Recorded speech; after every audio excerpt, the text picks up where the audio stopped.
Hello everyone, this is me doctor Sadaf Amreen. और आज हम बात करेंगे types and the uses of vacuum cleaner, जिन्हें हम वाइल्स भी बोलते हैं। जो लैब्स में आपने देखा होगा, vials different type of vials present होती हैं, इनके डिफरेंट डिफरेंट कलर्स होते हैं। तो वो किस पर्पज से इस्तेमाल होती हैं, उनके अंदर क्या प्रेजेंट होता है, कौन कौन से टेस्ट में कौन सी वाइल इस्तेमाल की जाती है। तो बेसिकली आज इसके अंदर इस टॉपिक पे इस वीडियो के अंदर हम बात करने वाले हैं किस तरीके की वाइल है, वो कौन सी टेस्ट के लिए इस्तेमाल की जाएगी, ठीक है, और उसके अंदर कौन सा एंटीकोगुलेंट प्रेजेंट होता है, ठीक है। और इससे पहले मैंने एक वीडियो बनाई थी जिसमें मैंने बात की थी कि ब्लड सैंपल जो होते हैं वो किस तरीके से कलेक्ट किए जाते हैं, और एक वीडियो बनाई थी मैंने जो ब्लड सैंपल होते हैं वो कितने तरीके के होते हैं। तो आपने अगर वो मेरा वीडियो नहीं देखा है तो लिंक मैं डिस्क्रिप्शन में डाल दूंगी, आप वहाँ से जाके देख सकते हैं। तो जल्दी से क्विकली हम अपना टॉपिक स्टार्ट करते हैं। तो सबसे सबसे पहले हम बात करते हैं पर्पल वैक्यूटेनर के बारे में, जिसे आप बोल सकते हैं कि पर्पल वाइल। पर्पल वाइल जो होती है, इसके अंदर जो एडिटिव प्रेजेंट होता है उसका नाम है EDTA. EDTA means ethylene diamine tetra acetic acid. अब ये ईडीटीए पर्पल वाइल में क्यों प्रेजेंट है और इसका क्या काम है? तो ये जो है एक्ट करता है एक पोटेंट एंटीकोगुलेंट के तौर पे। क्या करता है ये जो कैल्शियम प्रेजेंट होता है ब्लड में उससे जाके कर जाता है बाइंड। ईडीटीए जो होता है ऑल्सो बाइंड करता है मेटल आयन से जो कि प्रेजेंट होते हैं ब्लड में, and it is use in the chelation therapy to treat iron lead and the mercury poisoning. मैंने आपको बताया कि पर्पल वाइल जो होती है, जिसे पर्पल वैक्यूटेनर भी बोला जाता है, उसमें हमारा जो एडिटिव प्रेजेंट होता है वो होता है EDTA. EDTA means ethylene diamine tetra acetic acid. ये क्या है? एक एंटीकोगुलेंट है। ये क्या करता है? ये बाइंड कर जाता है कैल्शियम से जो ब्लड में प्रेजेंट होता है, ठीक है। Its blood binding capacity also mean it can be labeled with radioisotope। इसकी जो blood binding capacity है उसका मतलब ये है it can be labeled with radioisotope and ये use किया जाता है as an EDTA scan। किसमें? टू टेस्ट करने के लिए रीनल ग्लोमेरुलर फिल्ट्रेशन रेट को, ठीक है। नेक्स्ट आती है जो बात, वो आती है कि जो पर्पल वायल होती है, अब उसमें हमने ब्लड सैंपल कलेक्ट कर लिया। तो अब पहले तो हमें पता होना चाहिए कि पर्पल वाइल में कब कलेक्ट करना है, कब कलेक्ट करना है। हमें ये पता होना चाहिए कि कौन कौन से टेस्ट ऐसे होते हैं जिनके सैंपल को हमें कलेक्ट करना है पर्पल वाइल के अंदर। ये तो हमें पर्पल वाइल की नॉलेज मिल गई कि पर्पल वाइल में कौन सा एडिटिव है, क्या करता है वो, ठीक है। तो नेक्स्ट बात आती है भाई, क्या हमारे पास इन्वेस्टिगेशन होंगे जिसमें हम पर्पल वाइल में अपने सैंपल को रखेंगे। तो अगर हमें सीबीसी करना है, कॉमनली जो टेस्ट परफॉर्म किए जाते हैं वो किए जाते हैं सीबीसी, ईएसआर, अगर आपने ब्लड फिल्म बनानी है फॉर एबनॉर्मल सेल्स और द मलेरिया पैरासाइट और रेटिकुलोसाइट्स, ओके। तो आपने क्या करना है, पर्पल कंटेनर में अपने सैंपल को रखना है। इसके अलावा अगर आपने HbA1c करना है फॉर डायबिटिक कंट्रोल के लिए या फिर पैराथायरॉयड हार्मोन को चेक करना है, तब भी आपने क्या करना है, अपना सैंपल किस में कलेक्ट करना है, आपने कलेक्ट करना है पर्पल वाइल के अंदर। टिप्स फॉर यूज, यानी कुछ टिप्स हैं आपने जो याद रखनी है जब आप पर्पल वाइल को हैंडल करेंगे। जब आप पर्पल वाइल के अंदर सैंपल को कलेक्ट कर लेंगे, ठीक है, आपने करना है, मान लीजिए सीबीसी आपने पर्पल वाइल में कलेक्ट कर लिया, तो कुछ एक पॉइंट है जो आपको ध्यान में रखना है। पर्पल वाइल में कलेक्ट करने के बाद आपको उसको 8 टाइम्स जो होता है इन्वर्ट करना है, अप एंड डाउन, ठीक है, Aahista Aahista slowly slowly mix करने के लिए। क्यों? सैंपल को विद द ईडीटी, जो ईडीटी है उसमें वाइल में प्रेजेंट है ताकि वो ब्लड में अच्छे से मिक्स हो जाए, ठीक है। तो आपने ये बात याद रखनी है, ठीक है। नेक्स्ट आता है हमारा ब्लू वैक्यूटेनर और we call it blue vial. इसमें जो एडिटिव प्रेजेंट होता है वो होता है हमारा बफर्ड सोडियम सिट्रेट। ये क्या करता है? ये एक्ट करता है एज अ रिवर्सिबल एंटीकोगुलेंट। ये भी क्या करता है? बाइंड कर जाता है to the calcium ion in the blood and subsequently disrupting the clotting cascade। Sodium citrate जो होता है is also added to the blood product for transfusion and act as a preservative by stopping them from clotting in the bag। मैंने बताया आपको जो blue vacutainer होता है उसके अंदर क्या प्रेजेंट होता है? Sodium citrate. ये क्या है? एक रिवर्सिबल एंटीकोगुलेंट है। ये बाइंड कर जाता है कैल्शियम आयन से एंड सब्सिक्वेंटली डिस्टर्ब करता है क्लॉटिंग कैस्केड को। सोडियम टिट्रेट जो होता है ऑल्सो ऐड किया जाता है ब्लड प्रोडक्ट के अंदर फॉर ट्रांसफ्यूजन के लिए and act as a preservative.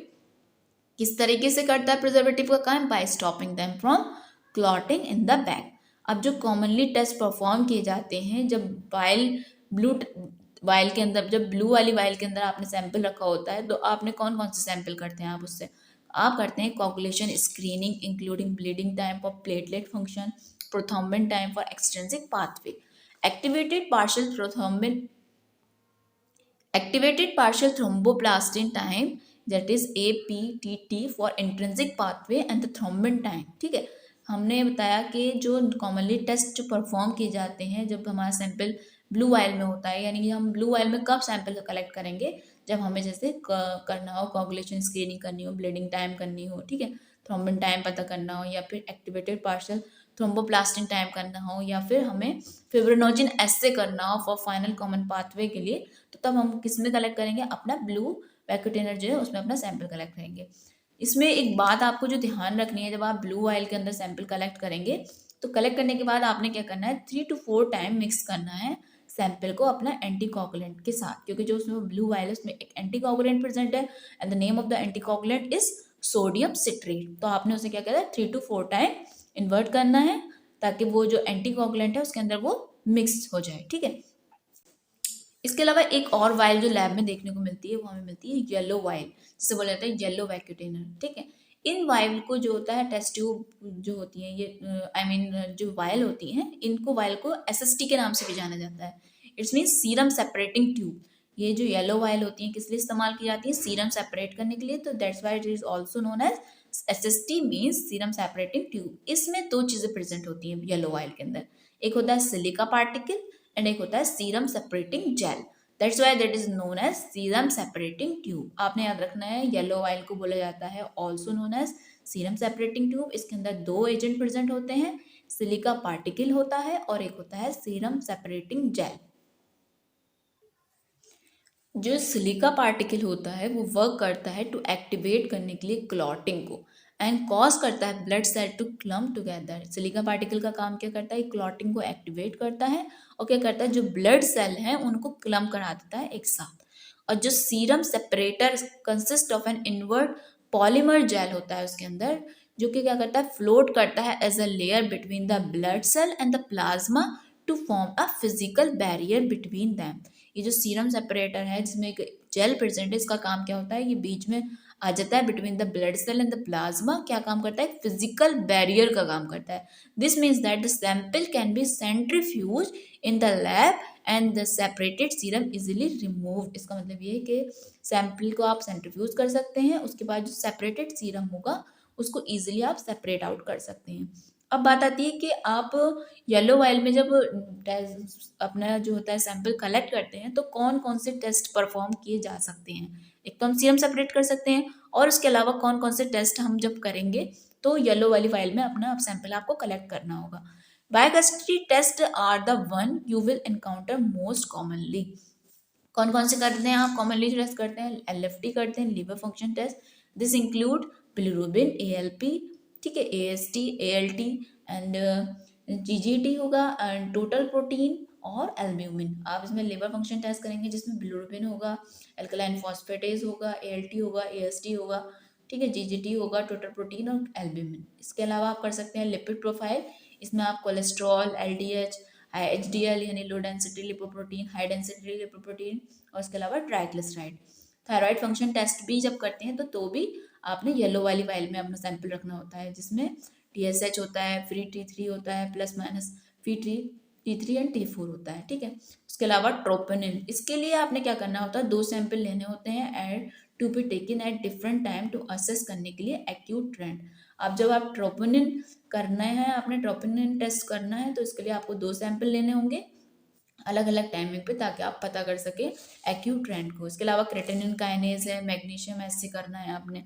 Iron studies करनी है तो भी आपने येलो वाइल में कलेक्ट करना है। Iron studies include serum iron, ferritin, transferrin saturation and the total iron binding capacity.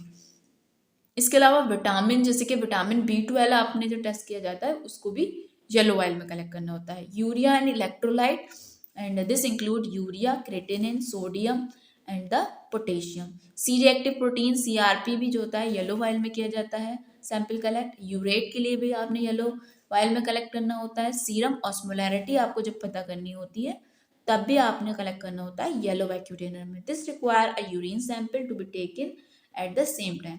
Serum osmolarity जाननी है, आपने क्या करना है, येलो वाइल में अपना सैंपल लेना है, उसके अलावा यूरिन सैंपल भी कलेक्ट करना होता है इसमें आपने सीरम ऑस्मोलैरिटी को जानने के लिए।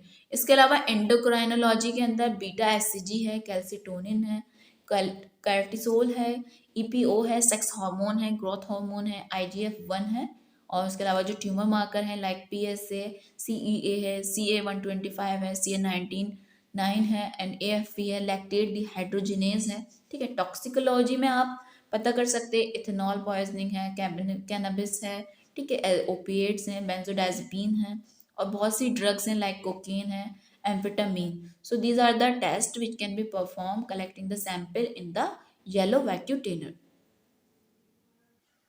उसके अलावा अगर कुछ आपने ड्रग्स लेवल को पता करना है, ठीक है, जैसे कि पैरासीटामोल है, सैलिसाइक्लेट्स है एस्पिरिन में बोला जाता है, डिजॉक्सिन है, ठीक है, या लिथियम है, जेंटामाइसिन है, कामामीज़ापिन है, तो उसको भी आप येलो वायल में कलेक्ट करके पता कर सकते हैं।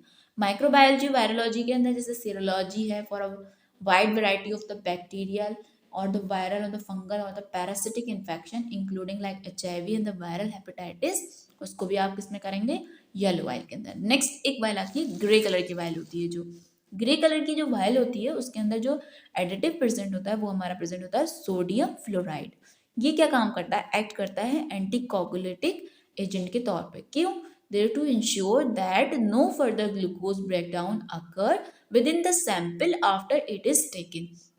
अब ये ग्रे वायल के अंदर जो सोडियम फ्लोराइड है ये क्या कर रहा है, एंटी कोगुलेंट एजेंट का काम कर रहा है। क्यों क्यों कर रहा है, क्योंकि फर्दर ग्लूकोज का ब्रेकडाउन जो होता है स्टॉप कर देता है। बिकॉज जब हम ग्रे वायल के अंदर जो ब्लड सैंपल लेते हैं तो किस लिए लेते हैं, हमें करना होता है चेक ग्लूकोज। ग्लूकोज किस में प्रेजेंट होता है, जब पेशेंट को होती है डायबिटीज। ठीक है, इतनी बात आपने याद रखनी है। पोटेशियम ऑक्सलेट जो होता है एक्ट करता है एक एंटी कोगुलेंट के तौर पर। कॉमनली जो टेस्ट परफॉर्म किए जाते हैं जब हम ग्रे वायल के अंदर करते हैं तो ग्लूकोज के लिए करते हैं। ग्लूकोज चाहे वो फास्टिंग हो नॉन फास्टिंग हो, ठीक है, और a part of glucose tolerance test करना हो तब भी आप इसमें ग्रे वायल में करेंगे। इसके अलावा लैक्टेट को अगर टेस्ट करना है तब भी आपने ग्रे वायल में कलेक्ट करना है। Tips for use is that the grey bottle need to be inverted for about 8 times to mix the sample with the fluoride and the oxalate. इसके अलावा आपने क्या करना है, आपने सैंपल कलेक्ट करने के बाद 8 टाइम्स जो होता है आपने वाइल्स को अप एंड डाउन करना है ताकि उसके अंदर जो एडिटिव प्रेजेंट है वो उसके अंदर मिक्स हो जाए। नेक्स्ट एक वाइल आती है रेड वाइल होती है, जिसे रेड वैक्यूटेनर होता है बोला जाता है। इसमें जो हमारा एडिटिव प्रेजेंट होता है वो प्रेजेंट होता है सिलिका, जो एक्ट करता है क्लॉट एक्टिवेटर के तौर पे। कॉमनली जो टेस्ट परफॉर्म किए जाते हैं when we collect the blood sample in the red vacutainer और hormones, toxicology, drug level, bacterial and the viral serology और antibodies, whereas others seems to only use it for a few very specific purpose and use in the yellow bottle for most of the thing। ठीक है, red while जो होती है उसके अंदर silica particle present होते हैं जो क्लॉट एक्टिवेटर का काम करते हैं। कॉमनली टेस्ट कौन कौन से परफॉर्म किए जाते हैं, जैसे हार्मोन्स हैं, टॉक्सिकोलॉजी है, ड्रग लेवल्स है, बैक्टीरियल और वायरल सीरोलॉजी है, या फिर एंटीबॉडीज का डिटेक्शन है। ठीक है, जबकि बाकी जो होते हैं यूज़ किए जाते हैं बहुत वेरी फ्यू स्पेसिफिक पर्पज़ के लिए। ज़्यादातर जो हम यूज़ करते हैं येलो वाइल का इस्तेमाल करते हैं। टिप्स फॉर यूज़ इसके लिए ये हैं कि जो रेड बॉटल होती है उसको आपने 5 टाइम इन्वर्ट करना होता है आफ्टर कलेक्टिंग द सैंपल, ताकि उसके अंदर जो क्लॉट एक्टिवेटर है दैट इज सिलिका वो उसके अंदर मिक्स हो जाए। इसके अलावा जो एक और वायल देखने को मिलती है वो होती है हमारी ग्रीन वैक्यूटेनर, जिन्हें ग्रीन वायल पे बोला जाता है। इसके अंदर जो एडिटिव प्रेजेंट होता है वो होता है हमारा सोडियम हिपैरिन। यूँ जैसे कि आप देख रहे हैं सोडियम तो ज़्यादातर वाइल्स के अंदर प्रेजेंट है, साथ में उसके एक और चिपका हुआ है जैसे कि इसके अंदर सोडियम हिपैरिन है, जो कि कहाँ काम कर रहा है, एंटी कोगुलेंट का काम कर रहा है। कॉमनली कौन कौन से टेस्ट परफॉर्म करते हैं जब हम ग्रीन वाइल के अंदर सैंपल कलेक्ट कर रहे हैं, तो आप कौन कौन से टेस्ट करेंगे, जैसे कि अमोनिया है, इंसुलिन है, रेनिन है, एल्डोस्टेरोन है। तो these are the test which can be perform while collecting the sample in the green vacutainer. So in this way I covered the different type of vacutainer that you see in the laboratory, most of the laboratories. तो हमने बात की आज के कितने तरीके के vacutainer होते हैं। वैक्यूटेनर ग्रीन होते हैं, रेड होते हैं, ठीक है, ग्रे होते हैं, ब्लू होते हैं, पर्पल होते हैं और येलो कलर के होते हैं, और उनके अंदर क्या क्या एडिटिव प्रेजेंट होते हैं, ठीक है, उसके अलावा उनका क्या काम होता है, और आपने कौन सी वाइल के अंदर ब्लड को कलेक्ट करना है किस टेस्ट के अंदर। अगर आपने कोई भी टेस्ट करना है तो आपको पता होना चाहिए कि इस टेस्ट को करने के लिए आपको जो है सैंपल किस वाइल में कलेक्ट करना है। फॉर एग्जांपल आपने ग्लूकोज के बारे में पता करना है। फॉर एग्जांपल आप मान लीजिए पेशेंट के अंदर चेक करना चाह रहे हैं diabetes, fasting and PP check करना चाह रहे हैं, तो आप कौन से वायल में ब्लड को कलेक्ट करेंगे? तो ये आपको एज अ कोई भी आप लैब में हैं, कहीं पे भी आप कोई भी वर्क कर रहे हैं, आप कहीं पे भी लैब में ड्यूटी है आपकी, तो आपको ये सब चीज़ें बेसिक चीज़ें हैं जो आपको पता होनी चाहिए, क्योंकि एक बहुत ब्लंडर मिस्टेक हो सकती है अगर आपने आपने गलत वायल में अलग कलेक्ट कर लिया। फॉर एग्जाम्पल वी आर अगर हम ग्लूकोज ही चेक कर रहे हैं तो आपने किस में कलेक्ट करना होगा? अभी मैंने जैसे बताया ग्लूकोज को चेक करने के लिए आप कलेक्ट करते हैं सैंपल को ग्रे वैक्यूम के अंदर।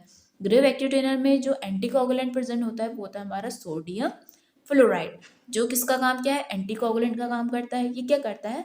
ग्लूकोज का फर्दर ब्रेक डाउन नहीं होने देता।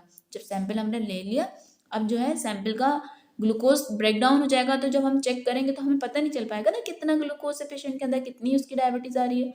तो हमने क्या करना है, उसके अंदर कोई एक एडिटिव प्रेजेंट होना चाहिए जो फर्दर ग्लूकोज का ब्रेक डाउन ना हो। तो इसलिए जब हम ग्लूकोज को टैग करते हैं तो हम कलेक्ट करते हैं सैंपल को in the grey vacuum. Okay, so if you like this video please hit like button and share with your friend and subscribe to my channel. फिर मिलते हैं आपसे नेक्स्ट वीडियो के अंदर नेक्स्ट टॉपिक के साथ। जब तक के लिए थैंक यू सो मच।